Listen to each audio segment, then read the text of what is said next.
सामीन और नाजरीन, आजकल पैरासाइट्स के ऊपर मैं कोई वीडियोस डेवलप कर रहा हूँ for the continuing education purposes. और जो फार्मर्स भी उससे एडवांटेज लेना चाहें तो वो ले सकते हैं। इंटरनल पैरासाइट्स की जहाँ तक बात है ना, किसी भी जानवर में या इंसानों में, वो इंटरनल पैरासाइट्स मेनली तो दो किस्म के हैं। एक होते हैं यूनिसेलुलर पैरासाइट्स, जो कि आपको खुर्दबीन के साथ नजर आते हैं, जिस तरह के अमीबा है, एंट अमीबा है, और इसी तरह बेबीजिया है, इसी तरह प्लाज्मोडियम जिससे आपको मलेरिया होता है। ये ऐसे पैरासाइट्स हैं जो कि सिंगल सेल्ड हैं और वो नजर नहीं आते इन आंखों के साथ, वो आप खुर्दबीन के साथ ही देख सकते हैं। एक वो पैरासाइट्स हैं जो कि मल्टी सेलुलर हैं, जिनको आप अपनी आंखों से देख सकते हैं। जिस तरह के आप राउंड वर्म्स देखते हैं, जिसे आम लैंग्वेज में कहते हैं ये मलाप, मलाप पंजाबी में कहते हैं मलाप। और इस तरह फ्लूक्स हैं, और इस तरह आपके टेप वर्म्स हैं, वो आपको नजर आते हैं सामने। और ये इंटरनल पैरासाइट्स की कैटेगरी में सारे आते हैं। तो इसमें जो अहम तरीन बीमारी सबसे ज्यादा प्रोडक्शन लॉसेस एनिमल्स में करती है ना, वो पैरासिटिक गैस्ट्रोएंट्राइटिस है। कि पैरासिटिक गैस्ट्रोएंट्राइटिस के साथ ये तो कम कम होता है कि खुदा न खास्ता की जगह पे जाके एनिमल की वो डेथ होना शुरू हो जाए। कहीं ऐसा नहीं हो कि वो इतनी शदीद इंटेंसिटी हो इन्फेक्शन की कि वो उसका प्रॉब्लम बन जाए, अदरवाइज वो उसकी डेथ नहीं होती। लेकिन वो प्रोडक्शन लॉसेस इस हद तक गिर जाते हैं कि जानवर जो है ना, वो ऑफ फीड भी हो जाता है, उसका वेट कम हो जाता है, उसका दूध जो है वो कम हो जाता है, उसकी गोश्त की पैदावारी सलाहियत जो है वो कम हो जाती है। तो ये बहुत जरूरी है कि आप इसको पैरासिटिक गैस्ट्रोएंट्राइटिस को जो है ना वो मॉनिटर करें। और पैरासिटिक गैस्ट्रोएंट्राइटिस को मॉनिटर करने से मुराद ये है कि वो आप अपने एनिमल्स का रेगुलर उन पर नजर रखें कि वो एनिमल क्या वीक हो रहे हैं, क्या वो चारा खाना छोड़ रहे हैं, क्या वो जाते हैं जब दूसरे एनिमल्स के साथ मिलके, तो ये जो हर्ड है ये उनके साथ बराबर की एक्टिविटी में हिस्सा लेते हैं, या उनमें कोई प्रॉब्लम है। अगर उनमें कोई प्रॉब्लम है और आप समझते हैं उनके के लूज मोशंस हैं, वो जो डायरिया टाइप उनको कोई प्रॉब्लम है, तो आप उनका स्टूल चेक कर सकते हैं, करवा सकते हैं। अगर तो अपरेंटली आपको कोई पैरासाइट नजर आ जाए तो फिर तो फाबिहा। अदरवाइज आप उनके स्टूल का एग्जामिनेशन जो है ना, गोबर का फीकल एग्जामिनेशन, वो करवा सकते हैं कि उनमें किस किस्म के पैरासाइट्स के अंडे हैं मौजूद। लेकिन पैरासिटिक गैस्ट्रोएंट्राइटिस जो है, इसमें नेमाटोड जो राउंड वर्म होते हैं ना, ये ही सबसे ज्यादा होते हैं और यही ब्लड सक करते हैं।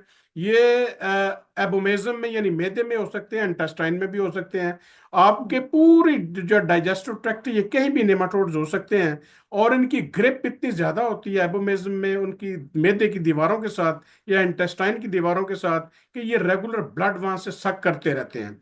अब ये पैरासिटिक गैस्ट्रोएंटेराइटिस की जितनी भी किस्में हैं, आप कोई भी किस्म के पैरासाइट जो इसमें इन्वॉल्व हैं, उनकी जाहिर ट्रीटमेंट तो एक ही होगी कि एंथलमेंटिक्स।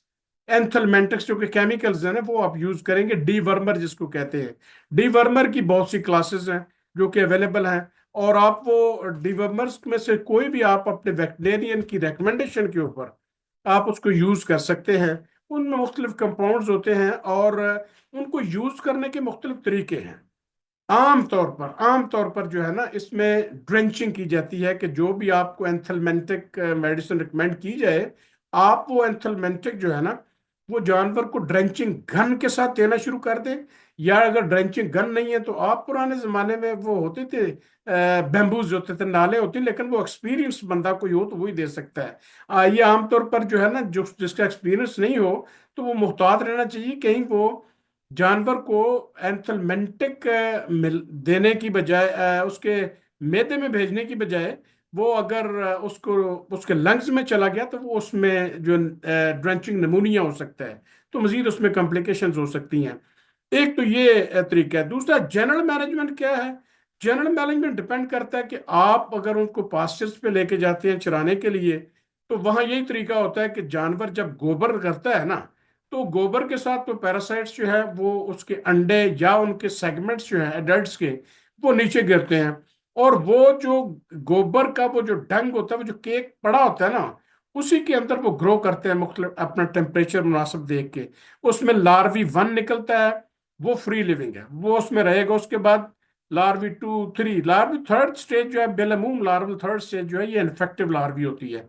उसके बाद وہ جو ہے نا، وہ جب گھاس کے بلیڈز کے اوپر یا چارے کے اوپر ہوگی تو جانور اس کو دوبارہ چرائی کر لے گا، تو اس کے بعد وہ اس کے پیٹ میں جا کے پھر ایڈلٹ ورم بن جائے گا۔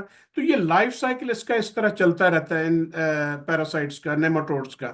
ان میں ایسی بھی ممکن صورتحال کی مرتبہ ہو جاتی ہے کہ نیماٹوڈ جو ہیں، اس میں اگر کسی میں بالعموم تو یہ ڈائریکٹ لائف سائیکل ہے نیماٹوڈز کے، لیکن اگر کئی جانوروں میں یا پولٹری میں یا کسی اور جانور میں اگر کوئی انٹرمیڈیٹ ہوسٹ اس میں انوالو ہے، تو اس کو بھی پھر آپ کو دیکھنا ہوگا کہ وہ پیراسائٹ ٹو پیراسائٹ ڈپینڈ کرتا ہے کہ وہ کون سا پیراسائٹ ہے جو زیادہ آپ کے ہاں پرابلم پیدا کرتا ہے۔ اگر انٹرمیڈیٹ ہوسٹ ہے تو آپ کو انٹرمیڈیٹ ہوسٹ کو ایلیمینیٹ کرنا پڑے گا۔